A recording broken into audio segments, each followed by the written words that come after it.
Hello, everyone. Welcome to the channel. My name is JD, and today I thought I would do a little comparison between Assetto Corsa Competizione and Le Mans Ultimate. I've spent about 200 hours in both sim racing titles so far, so I feel like I have a good idea of what's good and what's not as good in both games, so I can share those things with you and maybe help you figure out which would be the game that is worth your hard earned money and time. So, which one is the best? Let's find out in this video.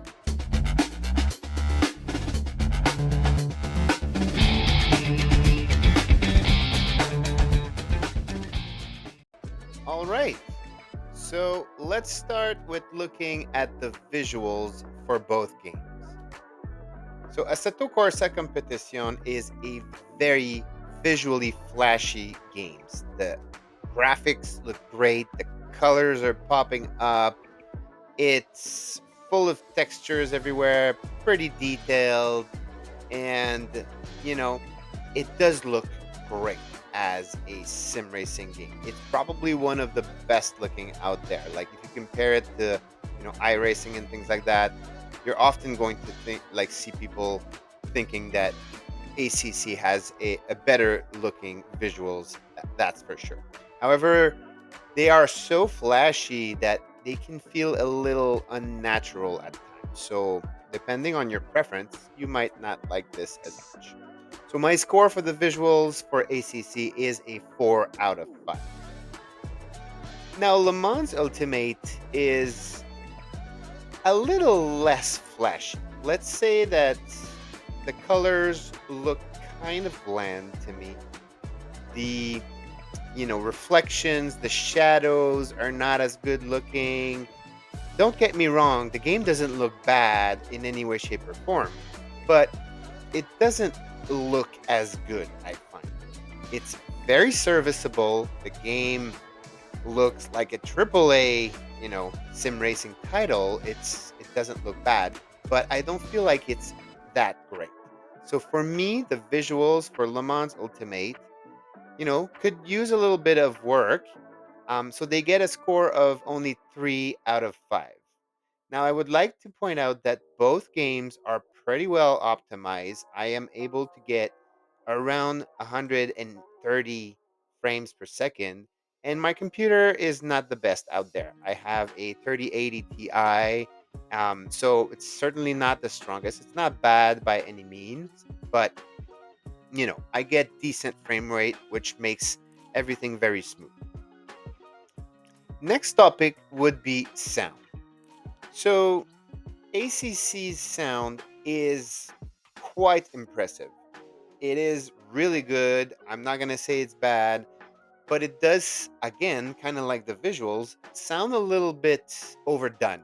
I feel like they wanted to have a wow effect type of thing with the sound, which, you have like sort of an amplification of the engine sound, or when you're on the straight and you're passing by the stands and whatnot, which does create a sort of a wow effect, but it does feel a little unnatural at times. So it's probably not going to appeal to everyone, but it's certainly very serviceable, very good sound.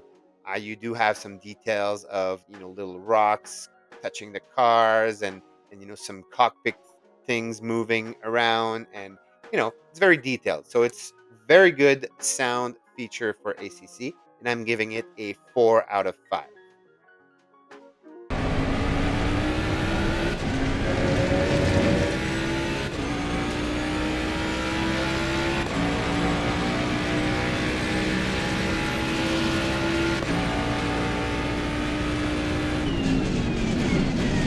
Now, for Le Mans Ultimate, the sound is actually one of the strongest part of the game. I mean, like honestly, I feel so immersed when I'm in a car in LMU, like hearing the engine roar and the mechanical shifting of the gear, and like the tire squeaking when you're losing traction, the ABS, the brake sound. It's amazing. Like I don't know what else to say. It is a 5 out of 5 for me on the sound part for LMU, and it's certainly one of its strongest aspects.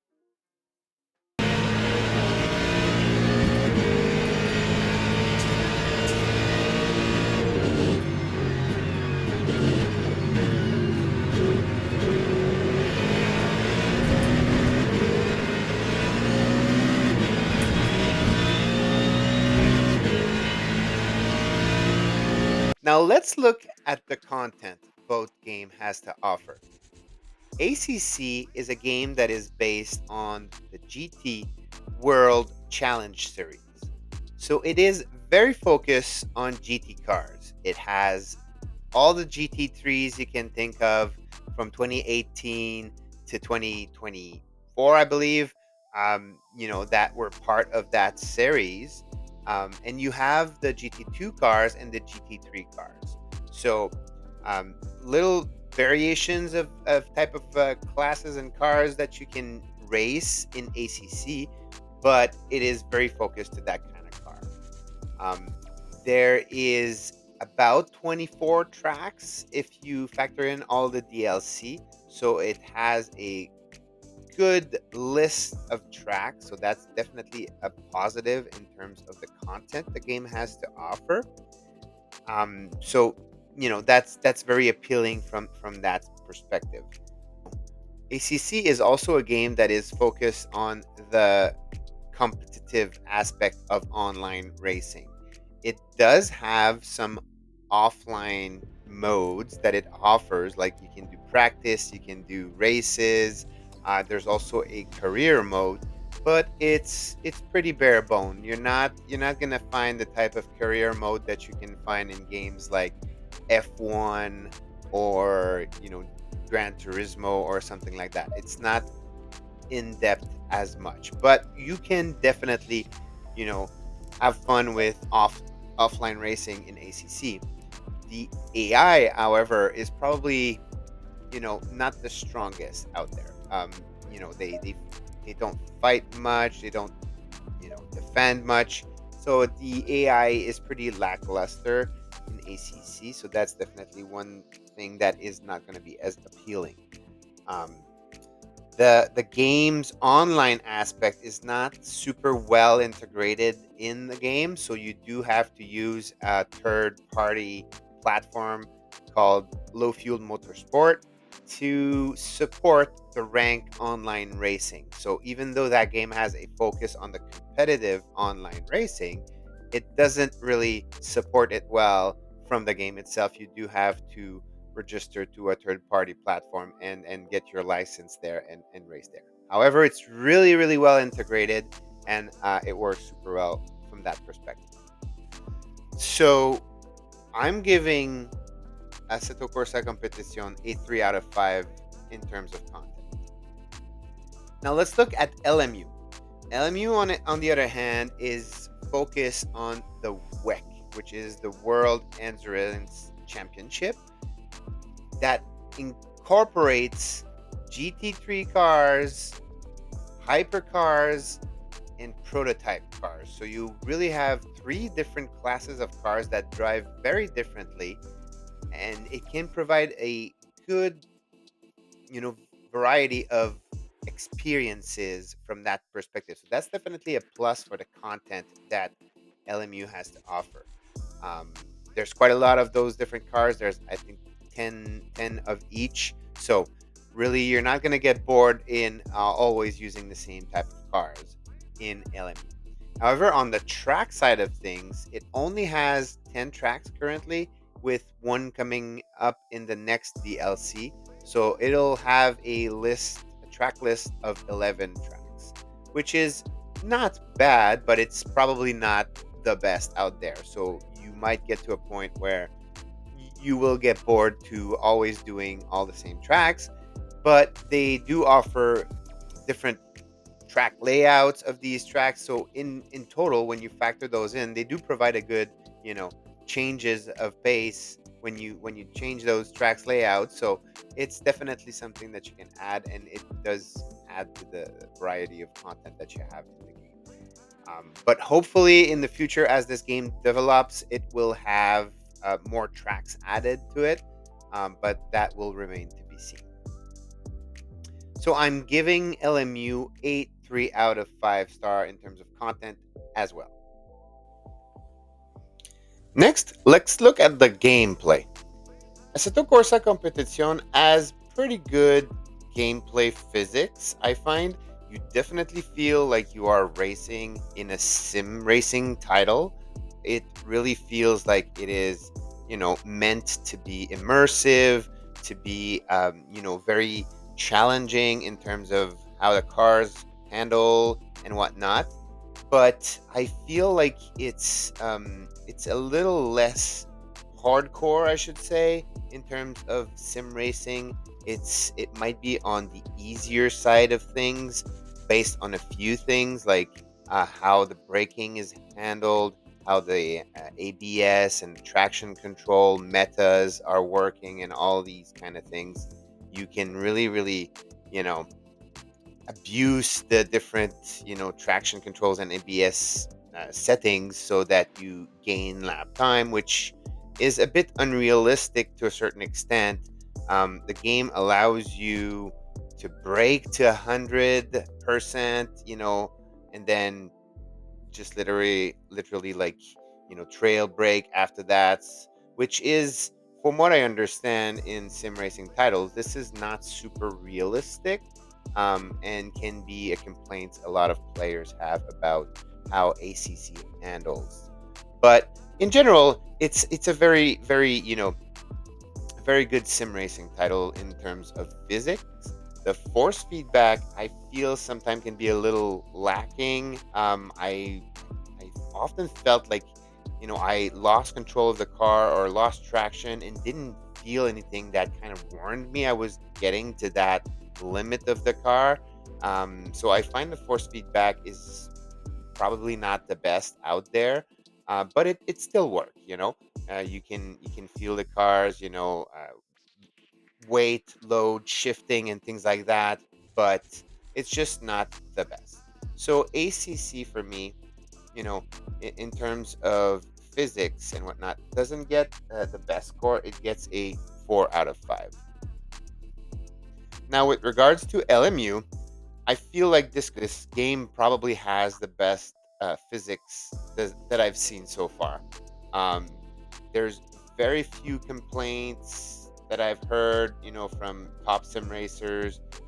Some of them may say that you're lacking a little bit information in slow corners, which, okay, sure, but I've seen people increase the percentage of the sensibility of their force feedback to 150%, and that kind of helps to get that kind of extra feeling in the slow corners. And I've increased mine, and I do feel like I have a lot of detail coming in my wheelbase, even in slow corners.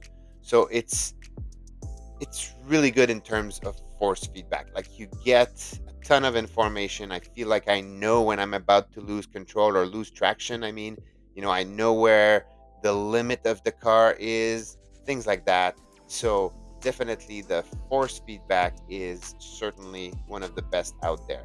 And the fact that you kind of get some of the ABS feeling too in your wheel is a plus, in the sense that some people don't have the best pedals, and they don't have like a shaker in their pedal, and they don't have an active pedal, and they don't get that ABS feeling from their pedal, but they now can get it from their wheelbase. So it's another bit of information that you get from the force feedback that can be helpful in terms of improving lap time. So definitely top notch for force feedback in LMU. And the physics are quite good too. Like, the cars feel like they handle properly. It feels like a proper hardcore sim racing title. I do feel like there's a little bit of a slidey feeling to the driving physics, but overall, it's really not too bad. And I feel like it's probably one of the best out there, definitely, at least in my experience. So LMU gets a good 5 out of 5 for gameplay for me. So my final point to look into is the value both game has to offer. Now, ACC is probably the one that offers the best bang for your buck between the two. ACC is an older game. It was released back in 2018, so you can definitely find it, cheaper. A lot of the time it's going on sales on Steam. It's also on consoles, so you can get a lot of value for your buck with that game because you can find it on the cheap side of things. I don't know, maybe around $20 for the base game and maybe another $30 or something like that for all of the DLC content. So technically, you can get a full-fledged game for not too much, which is great. Definitely, you get a lot for what you pay for. So that's probably why I would give a 5 out of 5 for ACC in terms of value. However, for LMU, it's kind of different. It's at a different stage in its life. LMU is in early access at the moment. It's not even the full 1.0 version. Um, if you pay for the base game, the base early access, you're going to pay pretty much as ACC on full price, which is around $50. Um, and you're going to get like maybe like 10 tracks or not even 10 tracks. You're going to get a few cars. You're not going to have all of the cars. There are some that are free add ons, but you're not going to get the full roster of cars and track if you pay that amount. Um, a lot of the content that was released in 2024, like the GT3 cars and some of the tracks like um, Interlagos in Brazil, um, and other tracks that I can't remember right now, are not going to be included in the base game. So you do have to pay quite a bit more to get all the content. Now, there's also a subscription service. You don't have to subscribe to play online racing. You can take the free side of things, but they do have a higher tier, two higher tier subscription that you can pay for on a yearly basis, and it's going to provide you with some additional stuff, like it's going to get you all the content that was released in 2024 included in that subscription fee and future content as well. So if you feel like you really like LMU and you want to continue playing it for years and just have that content available that way, you can subscribe to their service and you're going to ensure you always have the most recent updates and content. Whereas if you pay the download DLC content and you add it to your library, but you don't pay the subscription service, what you're gonna miss out is some additional stuff um, like championships and I believe some reporting aspects like protests and things like that that are not included in the base online subscription that is free.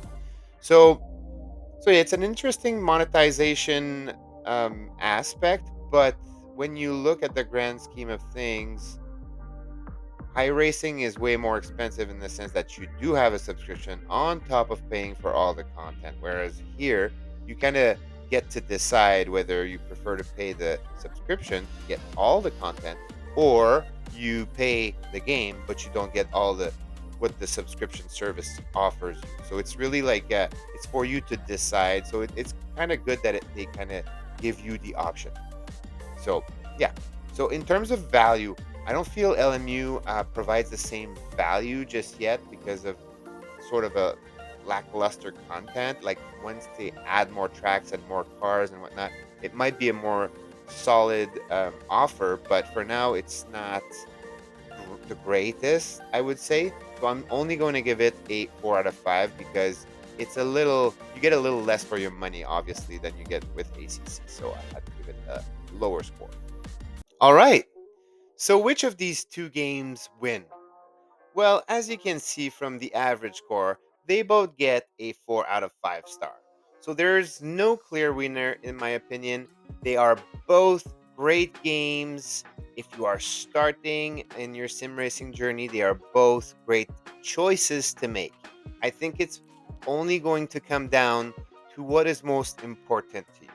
I would say if you have more of a limited budget, ACC is probably your best choice because you can play on console, so you don't need to buy an expensive PC.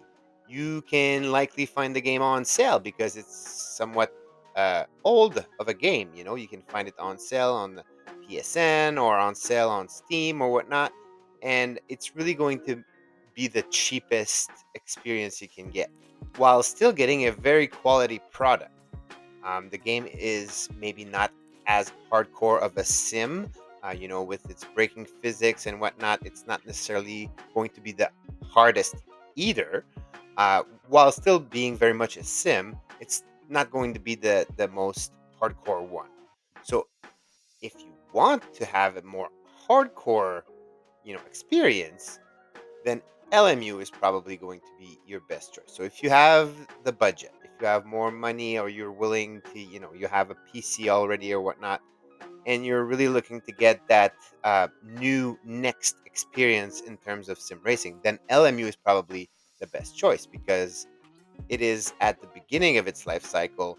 There's still going to be updates to the game. There's going to be added content and whatnot. So it's very much still going to evolve, and it's probably one of the sim racing title out there with the most realistic physics and handling of the car with the force feedback and whatnot. So really, if that is your focus, then LMU is going to be a great choice for you. But you can't go wrong with any of these two games. They are absolutely great. And I think it's just, something that wanted to do, just to share my love for these two games with you guys, and gives you the pros and cons for both games. And I hope this is going to help you make a selection for your next sim racing game to play. So if you guys enjoy that, please make sure to like and subscribe. Leave a comment if you have anything else you want to share about those games. I would be happy to look at that. And again, thank you so much for watching. Until next time, ciao.